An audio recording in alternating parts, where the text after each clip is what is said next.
નમસ્કાર રામ રામ મિત્રો, આજે આપણે વાતચીત કરવી છે કર્મ. જેવું કર્મ કરશો એવું ફળ મળશે. કર્મ ક્યારે કોઈને છોડતું નથી. અને વિધાનસભાના સમીકરણો પછી કેમ આવડા મોટા મોટા 4 નેતાઓના ભવિષ્ય ઉપર લટકતી તલવાર, એના વિશે આજે ખૂબ જ ડિટેલમાં જવાનું છે. પરંતુ એ પહેલા આપણે વાતચીત કરીશું કર્મની. કર્મનો સિદ્ધાંત એવો છે કે કર્મમાં તમે જે કરો છો એ જ તમને મળે છે. તમે સારું કરો છો તો તમને સારું મળે છે, તમે ખોટું કરો છો તો તમને ખોટું મળે છે. કર્મનો સિદ્ધાંતથી કોઈ પણ આઝાદ નથી. આ દુનિયાની અંદર ગમે એવડો મોટો વ્યક્તિ હોય, ગમે એટલી ઊંચી પોઝિશન ઉપર પહોંચેલો હોય, પરંતુ જો એનું કર્મ જેવું હશે એવું ફળ એને 100% મળવાનું છે. અને આજે વાવ વિધાનસભાનો આ લગભગ મારો છેલ્લો વિડીયો છે. અને છેલ્લો વિડીયોની અંતે મેં ડિસાઈડ કર્યું છે કે કર્મનો સિદ્ધાંત એ વાવ વિધાનસભાની અંદર લાગુ પડે છે. અને લાગુ કોઈ એક વ્યક્તિને નહીં, પણ 4 મોટા નેતાઓને આ કર્મનો સિદ્ધાંત લાગુ પડે છે. અને આવનારા સમયની અંદર આ કર્મનો સિદ્ધાંત એ 4 નેતાઓને લાગુ પડશે. જેમાં જે સારું કર્મ થયું છે એનું સારું પણ ફળ મળશે, અને જો ખરાબ કર્મ થયું છે તો એનું ખરાબ પણ ફળ મળશે. તો મિત્રો, આપણે વાતચીત કરવાના છે ખૂબ જ ડિટેલમાં. ખૂબ જ ઇન્ટરેસ્ટિંગ વિડીયો થવાનો છે, તો આપ ધ્યાનથી બનેલા રહેજો. આપણે મારી ડિસ્પ્લે ઉપર જે 4 ફોટો શેર થઈ રહ્યા છે, એમાં એક ફોટો છે શંકરભાઈ ચૌધરીનો, બીજો ફોટો છે માવજીભાઈ પટેલનો, ત્રીજો ફોટો છે ગેનીબેન ઠાકોરનો, અને ચોથો ફોટો છે ગુલાબસિંહ રાજપૂત.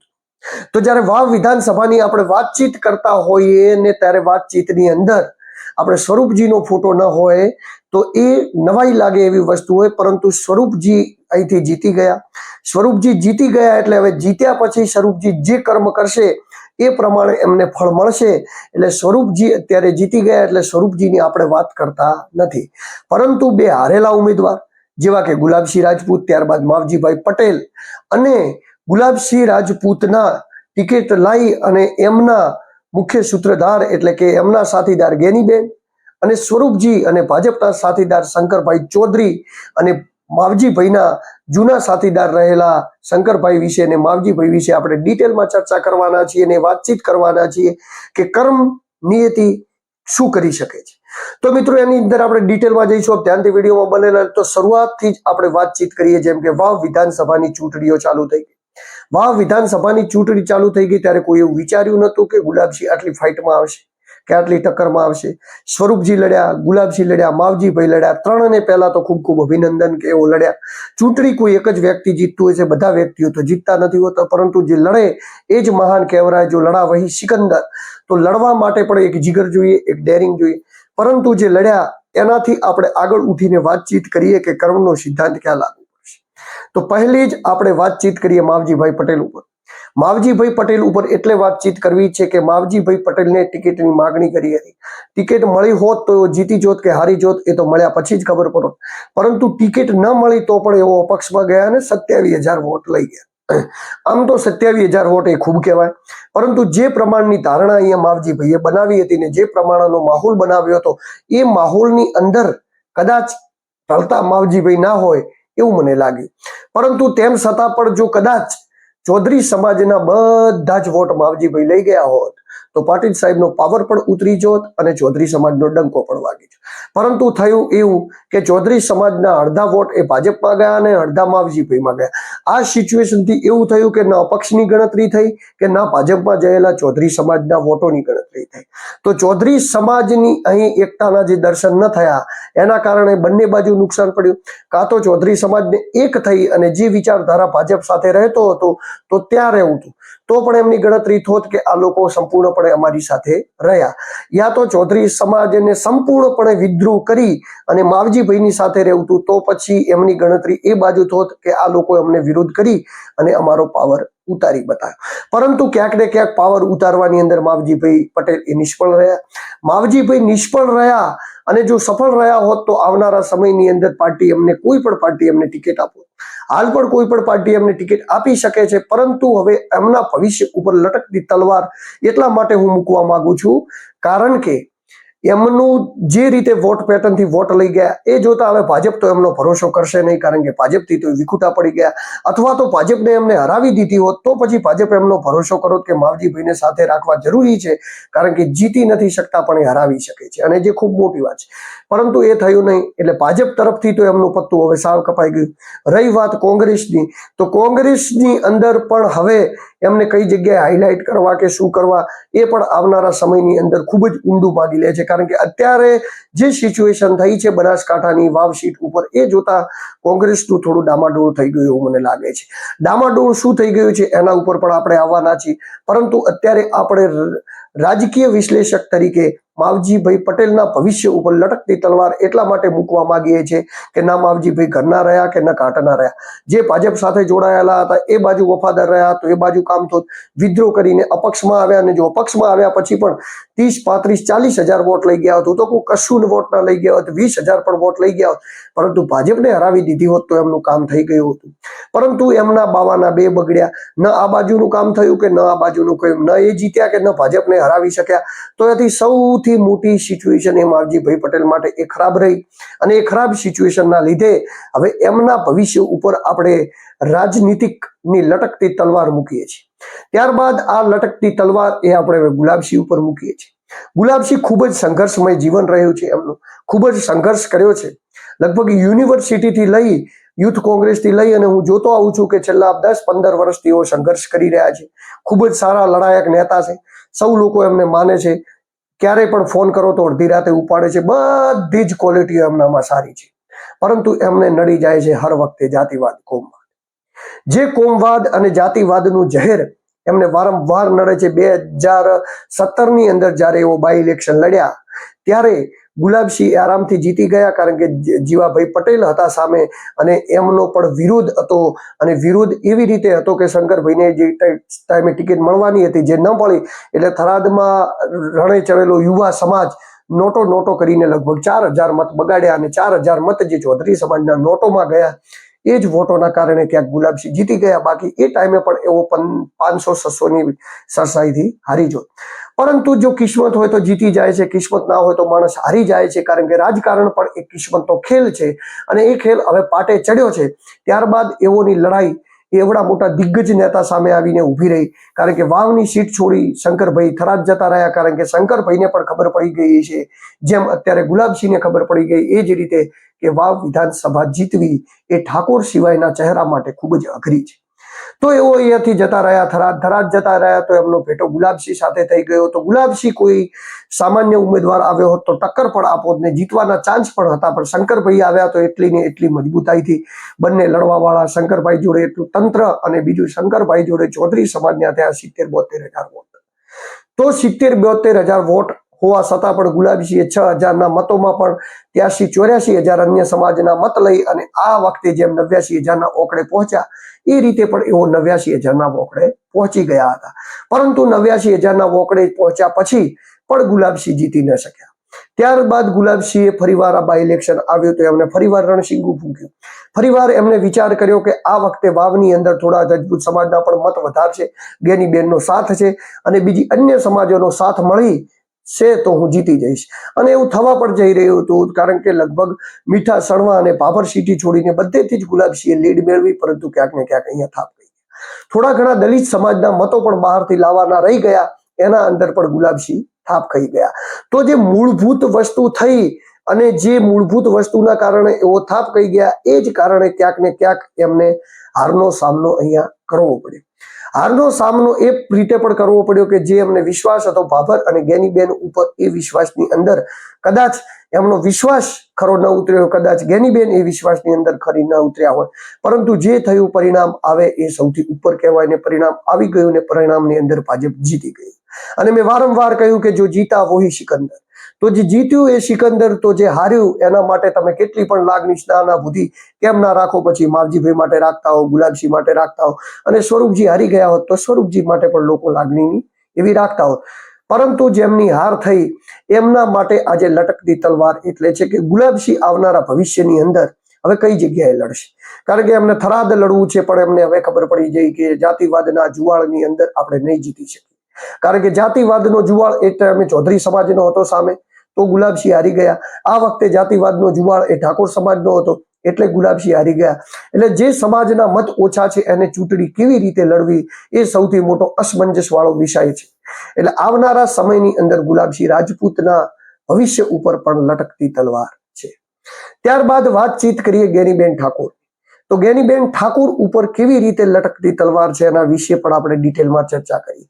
તો ગેનીબેન એ સંસદ જીત્યા બાદ આખા બનાસકાંઠાથી લઈ ગુજરાતથી લઈ અને છેક દિલ્હી સુધી ગેનીબેનની ચર્ચા થઈ કે ગેનીબેન એ ખૂબ સારી રીતે લડ્યા, ખૂબ બાહોશ હતા, લડી ગયા, જીતી ગયા, મોદીના ગઢમાંથી જીત્યા, સંપૂર્ણ ચર્ચાઓ થઈ. પણ સમીકરણો દરેક ચૂંટણીમાં અલગ હોય છે.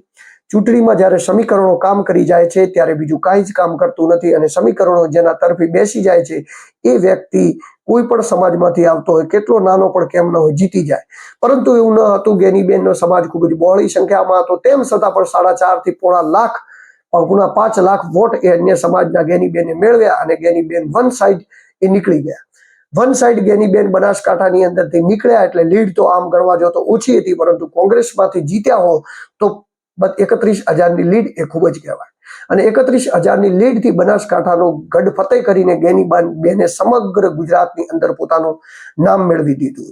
પરંતુ પોતાનું નામ મેળવ્યા બાદ જ્યારે ગુલાબસિંહ રાજપૂત એવા વિધાનસભાની અંદર લડવા આવ્યા ત્યારે ગેનીબેન એમના સપોર્ટમાં તો ઉતર્યા, પરંતુ સમાજે એમની વાત માની નહીં. તો સમાજે કેમ એમની વાત નહીં માની હોય? કારણ કે જે તે સમયે જે સમાજના સંગઠનોમાં જૂના વિડીયો વાયરલ થયા, આમાં ગેનીબેને એવું કહેલું છે કે સમાજનો ઉમેદવાર ભલે સામેથી ટિકિટ લઈને આવે તો પણ તમે તાર વોટ આપજો, હું તમને નથી કહેતી કે તમે મને વોટ આપજો. હવે આવી સિચ્યુએશનથી જ્યારે જાહેર સમાજ વચ્ચે આવું બોલ્યા હોય ત્યારે આ વખતે જ્યારે અસમંજસની સ્થિતિ આવી અને ગુલાબસિંહને જીતાડવાનો હતો ત્યારે ગ્રાઉન્ડ ઉપર કેવી રીતે જઈને લોકોને કહેવું કે તમે ગુલાબસિંહને મત આપો અને મારે એમના માટે મત લેવાના છે. જાહેર સભાઓમાં, ભાષણોમાં ઘણું બધું કહ્યું, પરંતુ જે જૂનું એમનું કામકાજ કરેલું હતું, જે સમાજવાદ હતો, એ સમાજવાદ ક્યાંક ને ક્યાંક લોકો સમાજ સમજી ગયા. કદાચ ગેનીબેન જોરથી ઉતર્યા હોત તો પણ એમનો સમાજ ના પણ સાંભળોત, પરંતુ જે ઉતર્યા હોત તો એવું ન બની શકે કે સાંસદ ગ્રાઉન્ડ ઉપર ઉતરે અને બધા લોકો ન સાંભળે. કારણ કે ભૂતપૂર્વ સાંસદ જો ગ્રાઉન્ડ ઉપર ઉતરતા હોય પરબતભાઈને, એમનું લોકો જો સાંભળતા હોય તો ચાલુ સાંસદનું ન સાંભળે એવું ન બની શકે. પરંતુ ક્યાંક એમને એવું લાગ્યું છે કે આ વખતે ગ્રાઉન્ડ ઉપર ઉતરવામાં થોડી તકલીફ થઈ શકશે અને પાછા આવનારા સમયની અંદર આ વસ્તુની મને તકલીફ થઈ શકશે ને એમને મનમાં એવું છે કે ગુલાબસિંહ આમ પણ જીતી જશે તો મારે વધારે મહેનત કરવાની જરૂર નથી. પરંતુ ક્યારે એવું ન વિચારવું જોઈએ કે આપણે ઓછી મહેનત કરીશું તો પણ ચાલશે, કારણ કે ઓછી મહેનત એ ક્યારેક ને ક્યારેક આપણે અને આપણી પાર્ટીને પણ ડૂબાડી લેતી હોય છે. હવે ગુલાબસિંહ ડૂબ્યા તો એમાં ચર્ચાઓ બધી જ જગ્યાએ એવી થઈ રહી છે કે ગેનીબેનના ગઢની અંદર ગાબડું પડ્યું, ગેનીબેનના ગઢમાં ગાબડું પડ્યું ને ગેનીબેન નું નામોનોશી સમગ્ર ગુજરાતમાં થઈ રહી છે. કોઈ ગુલાબસિંહ ઉપર કાઉન્ટર કરીને નથી કહી રહ્યું. લોકો એવું કહી રહ્યા છે ગુલાબસિંહ તો લડ્યા, મજબૂતાઈથી લડ્યા અને જે રીતે લડ્યા એ મર્દનાઈથી લડ્યા, એટલે ગુલાબસિંહ ઉપર કોઈ પણ કાઉન્ટર કરી નથી રહ્યું. જે કાઉન્ટર થઈ રહ્યું છે ગેનીબેન ઉપર થઈ રહ્યું. તો કેમ ગેનીબેન ઉપર આવું કાઉન્ટર થઈ રહ્યું છે અને કેમ ગેનીબેનને આ કાઉન્ટરનો સામનો કરવો પડી રહ્યો છે? કારણ કે ગેનીબેન એ સીએમનો ચહેરો કોંગ્રેસના હતા કે નતા, પરંતુ લોકો ચર્ચા કરતા હતા કે ગેનીબેન એક દિવસ સીએમ બનશે. સીએમ રહેલા ચહેરાની અંદર એમના ગામમાંથી જ જો એવો લીડ ન લઈ શકે તો પછી એ ચહેરાને સીએમ તરીકે પ્રોજેક્ટ કરવો ક્યાંક ને ક્યાંક મીડિયાની ભૂલ હોઈ શકે, અથવા તો જે લોકો વાતો કરતા હતા એમની ભૂલ હોય છે. તો એ જ જે વાતચીત થઈ અને ત્યાંથી જે પરિવર્તનનો પવન ફૂંકાયો અને સીધું ગેનીબેન ઉપર આવીને સમીકરણ અટકી ગયું કે આવનારા સમયની અંદર શું ગેનીબેન કોંગ્રેસની સાથે તો છે જ, ગુલાબસિંહ પણ કોંગ્રેસમાં છે, બધા જ નેતાઓ કોંગ્રેસમાં છે, પરંતુ હવે ગેનીબેન જ્યારે લડવા માટે નીકળશે તો શું આ ગુલાબસિંહ એ જ રીતે ગભે બેસાડીને નીકળશે જે રીતે સંસદમાં નીકળ્યા હતા? ઠાકરસિંહભાઈ પણ નારાજ હતા, એ જ ઠાકરસિંહભાઈ ગેનીબેનને એ જ રીતે ગભે બેસાડીને નીકળશે જે રીતે પહેલા નીકળ્યા હતા? તો ખૂબ જ અઘરી વસ્તુ છે ને. ચલો એમ કરતા એ નીકળે પણ ખરા, પરંતુ જે વાદ થયો એ વાદથી શું નીચે રહેલા ગ્રાઉન્ડ ઉપરના લોકો ફરીવાર ગેનીબેનને સ્વીકારશે? શું કરશે એ તો ભવિષ્યની વાત છે, પરંતુ હાલ પૂરતું ગેનીબેનને ભોગવવું પડશે. એ પણ ગેનીબેન માટે એક દુઃખની વાત છે, કારણ કે જ્યારે હારી જાવ છો ત્યારે આલોચનાનો સામનો કરવો પડતો હોય છે ને આલોચના આપણે ભોગવવી પડતી હોય છે. તો આવનારા સમયની અંદર શું થશે ગેનીબેનનું એ પણ એક જોવાનો વિષય છે ને એટલા માટે આપણે ગેનીબેનના ભવિષ્ય ઉપર પણ મૂકીએ છીએ લટકતી તલવાર. ત્યારબાદ આપણે વાતચીત કરવી છે શંકરભાઈ ચૌધરીની. જ્યારે હું શંકરભાઈ ચૌધરીની અહીંયા વાત કરી રહ્યો છું ત્યારે ઘણા બધા લોકોને એવું લાગશે કે શંકરભાઈ ચૌધરીની કેમ વાત કરવી છે, જીતી તો ભાજપ ગયું છે તો પછી શંકરભાઈના ભવિષ્ય ઉપર કેમ લટકતી તલવાર છે? જીતી ગયું ભાજપ નથી, જીતી ગયા સ્વરૂપજી છે, સ્વરૂપજી ઠાકોર જીત્યા છે, ભાજપ જીત્યું છે, પરંતુ જે ઠાકોર સમાજના લીધે જીત્યા છે, આપણે એ સમાજની એકતાના લીધે જીત્યા છે, જે સમાજે એકતાના દર્શન કરાવીને સ્વરૂપજીને જીતાડ્યા, એ સ્વરૂપજી જ્યારે ઠાકોર સમાજની એકતાથી જીત્યા છે ત્યારે શું જ્યારે આ શંકરભાઈ કોઈ જગ્યાએ ચૂંટણી લડવા આવશે અને સામે કદાચ જ્ઞાનીબેન હોય કે કોઈ ઠાકોર સમાજનો ચહેરો હોય તો આ ઠાકોર સમાજના લોકો એ શંકરભાઈને મત આપશે ખરા? તો મિત્રો ના, કારણ કે એનું હું તમને કારણ સમજાવી દઉં કે જે જ્ઞાનીબેનને ગભે ઉપાડીને ગુલાબસિંહ ફર્યા, જ્યારે ગુલાબસિંહનો વારો આવ્યો ત્યારે એ ઠાકોર સમાજે સ્વરૂપજીને મત આપ્યા. હું હજી પણ એવું નથી કહી રહ્યો કે બધા જ ઠાકોર સમાજના લોકોએ મત આપ્યા. ઘણા બધા ઠાકોર સમાજના લોકો એવા હતા કે જેઓ ઈચ્છતા હતા કે ગુલાબસિંહ જીતી જાય, અને આજે પણ એ સ્વરૂપજી જીત્યા તો એવો દિલથી રાજી નથી. પરંતુ હું વાત કરી રહ્યો છું મેજોરિટી ઠાકોર સમાજે વોટ એ સ્વરૂપજીને આપ્યા અને એના જ કારણે લગભગ સ્વરૂપજી એ આરામથી જીતી ગયા. તો શંકરભાઈ માટે પણ એ મોટો પ્રશ્ન છે કે જે પાર્ટી માટે કરી, જે સમાજ માટે કરીને એમને એમના સમાજની દુશ્મની બોરી લીધી, એ સમાજ જ્યારે એમનો સમય આવશે ત્યારે એમની સાથે રહેશે. પરંતુ ત્યારબાદ વાતચીત કરીએ કે જે ભારતીય જનતા પાર્ટી માટે કરીને સૌ પૂરા મીટિંગ બોલાવી અને પહેલી વાર ઇતિહાસની અંદર એવું થયું કે સમાજનો કોઈ ઉમેદવાર પક્ષમાં લડતો હોય કે અપક્ષમાં લડતો હોય અને વિરોધ પક્ષના કોઈ પણ નેતાએ એની સમાજની મીટિંગ એ બોલાવી હોય અને એ સમાજની મીટિંગની અંદર એમને જાહેરમાં એવું કહ્યું હોય કે ભાઈ માવજીભાઈને આપણે વોટ આપવાના થતા નથી, એવો અપક્ષ છે, હારી જશે, જીતશે નહીં અને ખોટા વોટ બગાડવાના થશે. સમાજને સાચી દિશા તરફ લઈ જતા હતા કે ખોટી દિશા તરફ એ તો સમાજ જાણે અને એ જાણે, પરંતુ ભારતીય જનતા પાર્ટી તરફ લઈ જતા હતા એ ચોક્કસ વાત છે.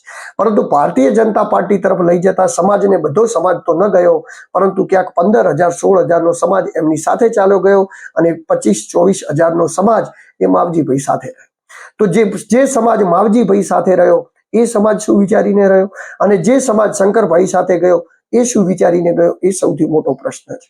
તો જે સમાજ માવજીભાઈ સાથે રહ્યો એ સમાજ ક્યાંક ને ક્યાંક એવું વિચારીને રહ્યો કે માવજીભાઈ સમાજના છે, આજે ભાજપમાંથી ટિકિટ સમાજને નથી મળી તો આપણે એમની સાથે રહેવું જોઈએ ને એમને સપોર્ટ કરવો જોઈએ.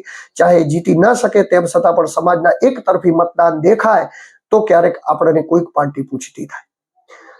અને જ્યારે શંકરભાઈ સાથે જે સમાજ ગયો એ સમાજ એવું વિચારીને ગયો કે શંકરભાઈ સાથે જઈશું તો સરકારની સાથે રહીશું, સરકારની સાથે રહીશું તો આપણું કામ થશે.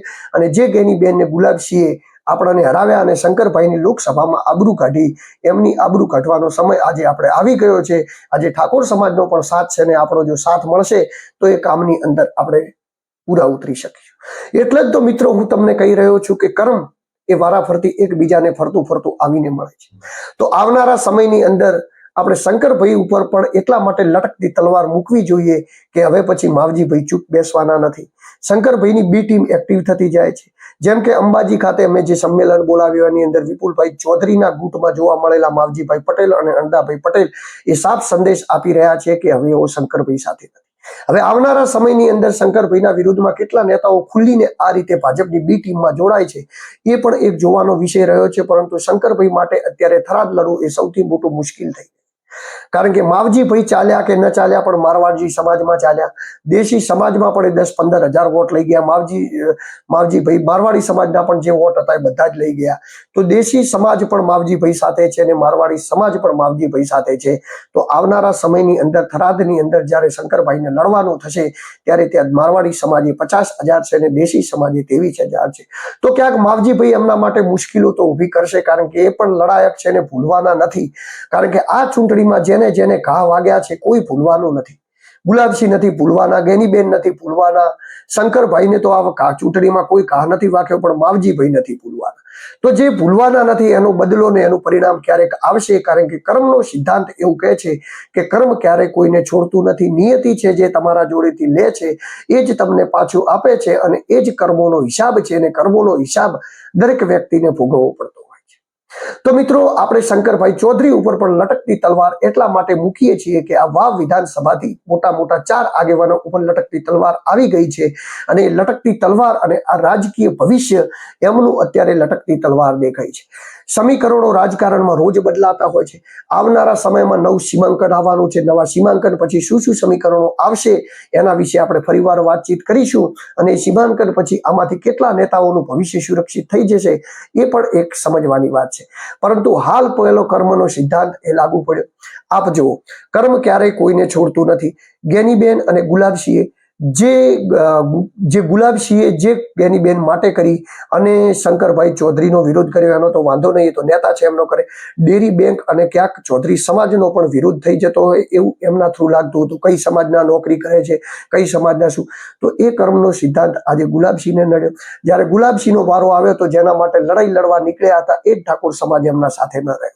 જે ઠાકોર સમાજે જ્ઞાનીબેનને સમગ્ર ગુજરાતની અંદર હીરો બનાવે, આજે એ જ ઠાકોર સમાજ એમનો સાથ છોડીને સ્વરૂપજી સાથે જતો રહ્યો એટલે જ્ઞાનીબેન ઝીરો થઈ ગયા. જે શંકરભાઈએ અન્ય સમાજે ક્યારેય સાથ ના આપ્યો, ચૌધરી સમાજ એમના માટે રોયો જ્યારે ચૂંટણી હાર્યા. એ ચૌધરી સમાજમાં જ્યારે અપક્ષ ઉમેદવારી માવજીભાઈએ કરી ત્યારે શંકરભાઈએ ભાજપના પક્ષ તરીકે બોયો ચોડાઈને એ સમાજના બે ભાગ પાડ્યા. તો એક ભાગ આજે પણ દુઃખી થયો અને એક ભાગ ખુશ થયો, પરંતુ એક ભાગ આજે પણ દુઃખી થયો. તો એ દુઃખની લાગણી શંકરભાઈને પણ ભોગવવી પડશે. જે આ પરિણામ આવ્યું જ્ઞાનીબેનને પણ ભોગવવું પડશે. માવજીભાઈ પણ જે હીરો થવાનો ચાન્સ સમગ્ર ગુજરાતની અંદર મળ્યો હતો અને પાટીલ સાહેબનો જો પાવર ઉતારી દીધો હોત તો અત્યારે ગુજરાતની અંદર જે પણ ઉમેદવાર ગુલાબસિંહ જીત્યા હોત તો એમની ચર્ચા એટલી ન થતી હોત જેટલી માવજીભાઈની થતી હોત. અને માવજીભાઈએ પાવર ઉતાર્યો એ સાબિત થઈ જોત, પરંતુ એ ન કરી શક્યા. તો માવજીભાઈ પણ અત્યારે દુઃખની લાગણીમાં. તો કર્મનો સિદ્ધાંત ક્યારેય છોડતો નથી. આવનારા સમયની અંદર જે પણ કર્મો થયા છે, જેને જે પણ કર્યું છે સારું કર્યું છે, સારું ભોગવશે, ખરાબ કર્યું છે ખરાબ ભોગવશે, પરંતુ કર્મનો સિદ્ધાંત એ આ બધા જ નેતાઓ માટે લાગુ પડશે. અને હાલ પૂરતા આ 4 નેતાઓ ઉપર આપણે લટકતી તલવાર મૂકીએ છીએ કે આવનારા સમયની અંદર રાજકીય સમીકરણો દિવસે ને દિવસે બદલાય છે. એટલે શું થશે એમાં આપણે કોઈ શ્યોર નથી, પરંતુ અત્યાર પૂરતા આપણે લટકતી તલવાર મૂકીએ છીએ શંકરભાઈ ઉપર, માવજીભાઈ ઉપર, જ્ઞાનીબેન ઉપર અને ગુલાબસિંહ રાજપૂત ઉપર. તો નમસ્કાર મિત્રો, આપ આવા અવનવા વિડીયો જોવા માટે મારી ચેનલમાં બનેલા રહો. હું દિલુ ચૌધરી. રામ રામ.